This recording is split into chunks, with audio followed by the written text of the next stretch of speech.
بسم اللہ الرحمن الرحیم۔ السلام علیکم ورحمۃ اللہ وبرکاتہ۔ دوستو، آج کی ویڈیو میں ہم بات کریں گے قربانی کرتے وقت چند باتوں کا خیال رکھنا ضروری ہے، ورنہ تو قربانی ہماری خراب ہو جائے گی اور قربانی درست نہیں ہوگی۔ جن میں سے سب سے بنیادی شرط جو ہے وہ ہے نیت کا درست ہونا۔ انما الاعمال بالنیات، نبی پاک علیہ الصلوۃ والسلام کا فرمان موجود ہے کہ سارے اعمال کا دار و مدار وہ نیت پر ہے۔ قربانی بھی ایک عظیم الشان عمل ہے۔ اس میں اگر ہماری نیت کے اندر کوئی بھی ذرہ برابر بھی کوئی اور دوسرا خیال آ گیا، گوشت کھانے کا یا دکھلاوا کرنے کا یا دنیاوی کوئی غرض شامل حال ہو جائے کہ فلاں نے اتنی بہترین قربانی کی ہے، تو اگر ہم نے اپنی نیت کو نہیں درست کیا اور خالص رضا الہی کے لیے نہیں کیا تو یہ ہماری قربانی ناجائز ہو جائے گی اور درست نہیں ہوگی، صحیح نہیں ہوگی۔ اس لیے کہ اللہ کے یہاں تقوی دیکھا جا رہا ہے کہ کون آدمی اللہ کی رضا کے لیے قربانی کر رہا ہے۔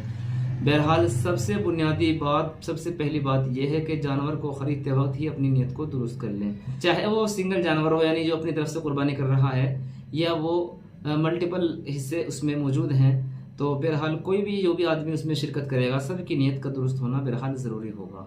تو پہلی بات نیت کا درست ہونا۔ دوسری بات یہ ہے کہ قربانی کا جانور خریدتے وقت ہمیں عیب دار جانور کو شناخت کرنا ہے، کہ جانور کے اندر اچھی طریقے سے شناخت کر لینی چاہیے کہ کوئی جانور کے اندر عیب تو نہیں ہے۔ کچھ لوگ بڑی خرابی والا کام کرتے ہیں، بڑا ناجائز اور غلط کام کرتے ہیں۔ وہ مسلمان ہی ہوتے ہیں کہ جب جانور کو فروخت کرتے ہیں قربانی کا تو کچھ عیوب ایسے ہوتے ہیں کہ جو وہ عیاں نہیں کرتے، ظاہر نہیں کرتے، چھپا کر کے بیچ دیتے ہیں۔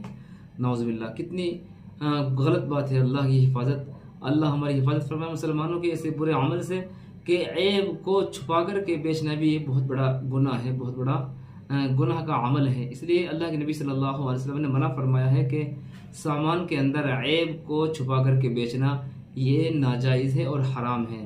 اور چونکہ یہاں تو قربانی کا جانور وہ اللہ کی رضا کے لیے قربان ہوگا، اس کے اندر تو عیب کو چھپا کر کے بیچنا بہت بڑا گناہ قرار دیا جائے گا۔ لہٰذا پھر بھی اگر کوئی دھوکے سے عیب نکل آتا ہے جانور کے اندر تو اس کو وہیں پر چیک کر لیں کہ یہ قربانی کے قابل ہے یا نہیں ہے۔ مثال کے طور پر اس کے کان وغیرہ صحیح سلامت ہے یا نہیں، اس کا تھن اگر بھینس وغیرہ ہے، جھوٹی وغیرہ ہے کہ اس کے سارے تھن موجود ہیں اور اچھے ہیں، کوئی پرابلم تو نہیں ہے۔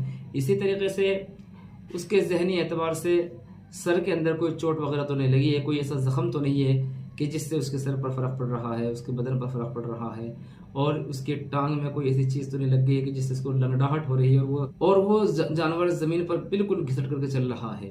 تو ایسی سچویشن میں ہمیں جانوروں کی شناخت کرنا ہر حال میں ضروری ہوگا۔ تو دوسرا طریقہ یہ ہے کہ جانور کو اچھے طریقے پر ہم چیک کر لیں، شناخت کر لیں کہ عیب تو کوئی اس میں نہیں ہے۔